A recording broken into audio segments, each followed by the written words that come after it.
So our speaker today, Seema, I've read this introduction once before, but I want to do it again just to give you an idea of just the incredible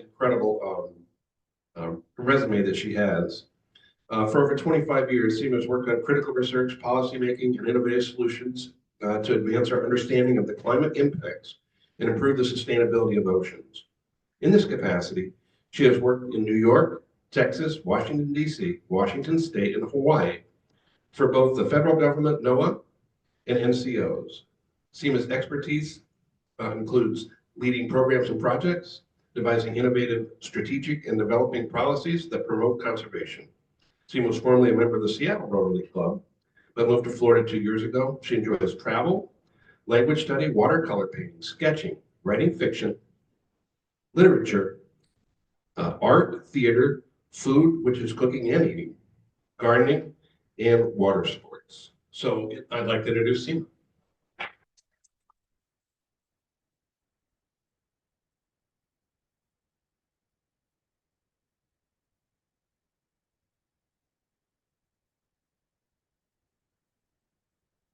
Hi, everyone. I feel like I've been up here a lot, so I hope I don't bore you this time.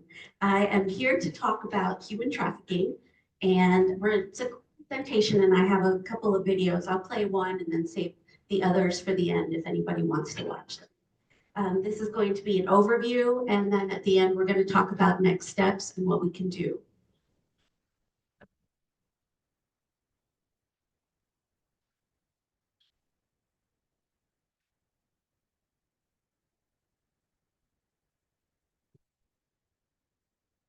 So you may have seen this a few days ago, or a week ago, September 22nd, this article came out, and this is about a 16-year-old in Tampa Bay, or a woman who was trafficked at 16 by her mother. She grew up and her mother prepped her for sex trafficking and put her out on the streets, through home, but she recruited men through a website to come to the house to be with her daughter. And I just wanted to show you.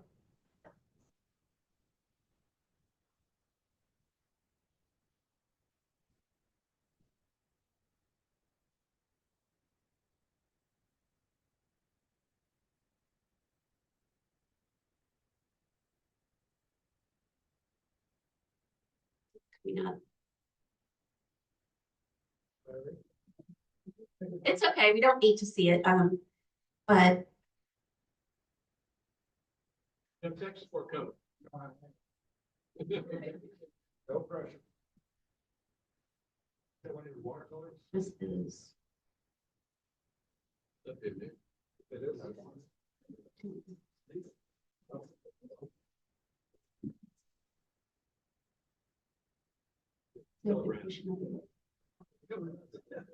is fine.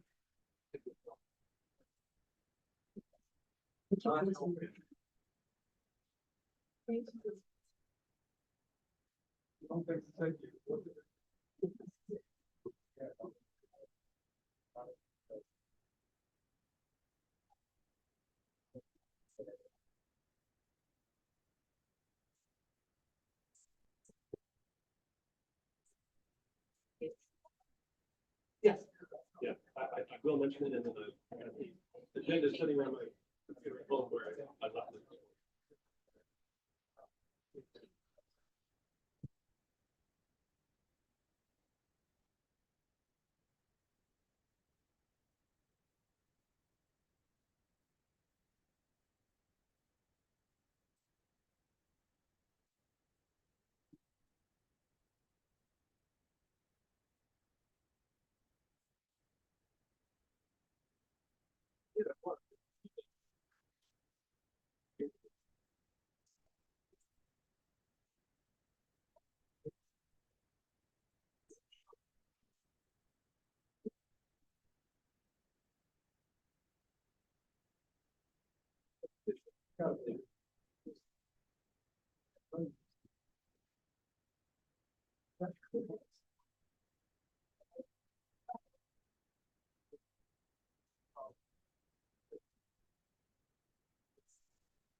Okay, sorry about that. We had a little delay. We can't get the video up, but we'll work on that for later. For now, I just wanted to bring up that this is very relevant to our region. We're having events happen regularly in this region, and it's something that's going to happen more and more frequently as we get more aware of what's going on. Right now, we don't have a lot of feelers out there, so it's every once in a while, but as we improve our data tracking, we're going to see more in the news about what's coming up.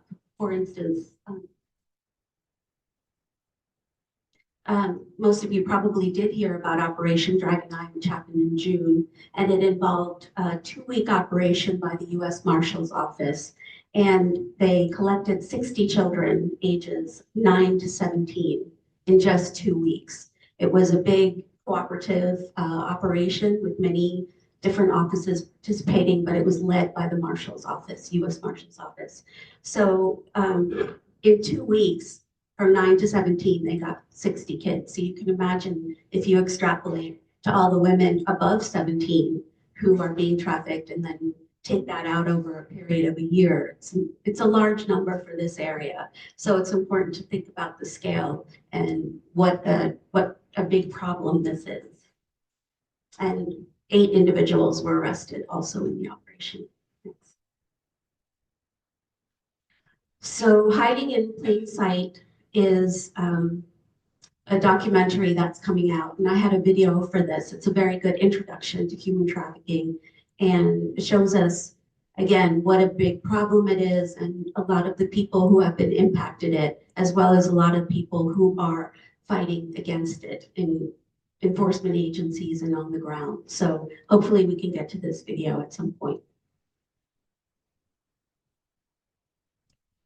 In response to the human trafficking problem, Tipster, which is a statewide repository for data and information, put together this annual report last year, and it's a fantastic report. I have a copy of it.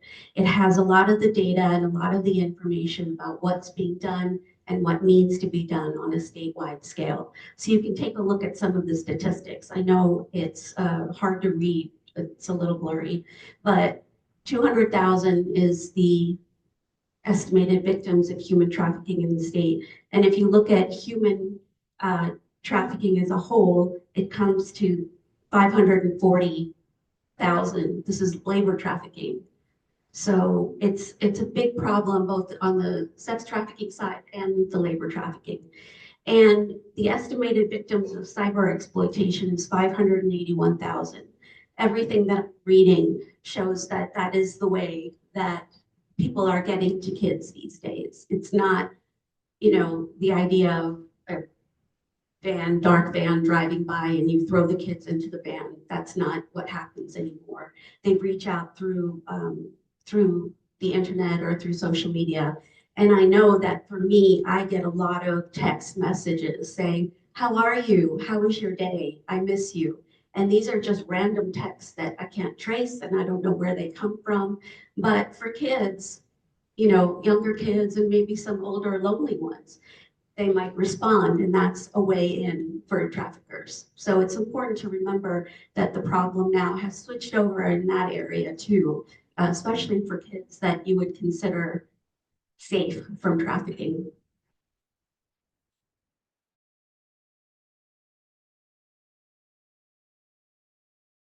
Working on, and CC as well, and a couple of other folks. But since I'm working on them, we collectively are working on them. Our group, our club is engaged in many ways. On the district side, we have recently talked to folks at the district level, And we are setting up a monthly speaker series, which is going to be great. We're getting people, a former sheriff is going to be the first speaker, but we're going to have various people who are running safe houses, who are running different operations for prevention and awareness, and scholars. We're going to have all kinds of people come and talk to us about various sex trafficking aspects, and hopefully we'll get Rotary more educated. And this is throughout the whole district. It's not just our county. So we're attempting to reach a larger audience by engaging them through monthly conversations. We are also setting up a senior leadership committee that is going to be getting together and working on what we can do about human trafficking. And through this, they are collecting synopses from all of the clubs asking, what are you doing? So that they can combine them and have a district-wide understanding of what is happening, as well as come up with ways to leverage funding, leverage ideas, resources. So hopefully as a district, we can work together and fight human trafficking on a bigger scale than we have until now, because we've been working at the club level, and it would be great to have the resources of the greater district. So that's pretty exciting. And then I'm also part of the Rotary Action Group Against Slavery as a newsletter editor, and working on the Grants Review Committee, which I'm just starting, as well as Rotary Club to End Human Trafficking on the Programs and Projects Committee. And I just joined as a foundation advisory member. So those are things that I can bring back information on and will connect us to the greater world of the people who are fighting this. Sail of Freedom came and spoke with us a couple of months ago. Cassie Brewer, she's no longer with them, but she's also going to be joining on the leadership committee from Tierra Verde. So we have with Sail, we've been able for a safe house in the region, and we have another tour coming up next month. So if you are interested, we are going to the safe house in Hillsborough, and we're going to take a tour of that facility so that we understand what works and what doesn't, and what we might want to have here. And Cece was with us, Sabra, I think Linda. But anyways, we would like to get a group together to do that. And we found that very valuable to see. That we went to Bradenton for the first facility. They are also working on an education curriculum for students in the area, and we have Dunedin on the list. So we hope to kind of give them a nudge to get here as soon as possible. And we also talked to them, I talked to them about, they also want to build a safe house and are very excited about it. So we would be able to work together and maybe come up with a plan to bring to the committee. And if you're interested in doing that, I would love to have partners and come with me so that we can come up with something that would work for our region, because it would be in Pinellas County. So more on that later. So I have 3 areas of priorities, the way we can organize our thoughts about human trafficking. And the first is awareness. So marketing, fundraising, and media are the best ways to raise awareness. And by best, I mean these are the ways that people have found has worked to reach out to people, and not any kind of talking down at them, but working with people through social media, fundraising events, and marketing on radio. There's all kinds of ways to reach out to people. So all of these are potential projects that we could engage in if we want to help the cause of fighting human trafficking. So I'll leave you to think about these. Number 2 is prevention. So we talked about kids awareness training through schools. There's also different things we could do. We could have go out there and engage in kids events, work with law enforcement to get training. I know there's a grant out there, a global grant for training officers around the state, and that'll be done in Orlando, but we don't know if that's going to go through or not. So we should think about maybe connecting with officers in the region as well.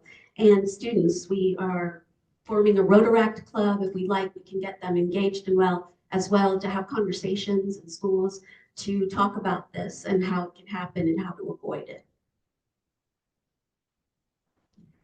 The third way is through outreach. All of these are connected and overlap a little bit, so I apologize if it duplicates We always need to engage community people to understand what's happening, keep their eyes open, especially people who work in hospitals, in law enforcement, and people who interact with children, whether it's going to restaurants or driving buses in whatever way.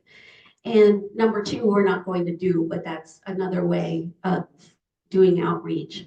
Creating support groups, trauma therapy, we wouldn't necessarily do those, but we can find ways to advocate for them and support them. And finally, create or support a residential program, which is what I talked about. This is not a guarantee, but if we come up with a plan and take it to the committee, the senior leadership committee of the district, and we bring it to our district, if people participate, we can form a plan that we can get behind and we can move in that direction. Because again, I think I mentioned this last time, Pinellas County doesn't have a facility that we know of to take care of women who have been subjected to sex trafficking. Hillsborough does, we're going to see that next month. Bradenton does, we went to see that a few months ago. So this is something that would be really valuable. It's something that will bring a plan to the table and we'll have everyone look at it and see what they think and move from there. So we'll work on that. And again, if you're interested in working on that planning, please let me know. So these are a list of projects. One is conduct a community assessment. We can do that, but I'm not sure absolutely needed because we do have a sense that we need to do all of the things that we listed because it's not being done right now. So we could do a more formal one if we want to get more buy-in, or we can jump to number two and do the stakeholder engagement. There's different day-long workshops that you can bring stakeholders to the table and talk to them about what the needs are, what they think we should do. And that is something that we could all work on together to bring the people that need to be there. So that's an option. Again, we could work with schools, not just in Dunedin, but in the area to implement the education curriculum that is about sex trafficking and how to avoid it. And awareness projects, again, marketing, fundraising, and media, and finally the residential safe house that we talked about. So the next steps is I will create with CC and hopefully a few others, a survey that I will send out to all of you to talk about what you think the priorities should be. And if you have any ideas for projects, I would love to hear about it. It would be great if people could champion a project, say a fundraising activity, a fun run. This is an example of a fun run that they held for kids. You know, it's called a color run. There are lots of things we could have stalls in fairs and festivals. And if you all have ideas of things we could do to raise awareness, if you're willing to go on social media to talk about this issue, I would love to hear those ideas. Again, I'll send around a survey. We'll work on putting one together and just any ideas you have. And please think about what you think the priorities should be for Dunedin and for our club. And then once we get the survey back, we can pick the projects, outline the tasks that need to be done, recruit volunteers, and get to work. And in the meantime, we'll continue to engage in district organizations and clubs such as Sail of Freedom. This is just a reminder that Sail of Freedom is holding a big gala in December in the Westin at Sarasota. And I know it's a long distance away, but if you are interested in going, I will be there. And we could always carpool if you don't want to drive. So think about it. It's November 13th. So it's in Sarasota at the Westin.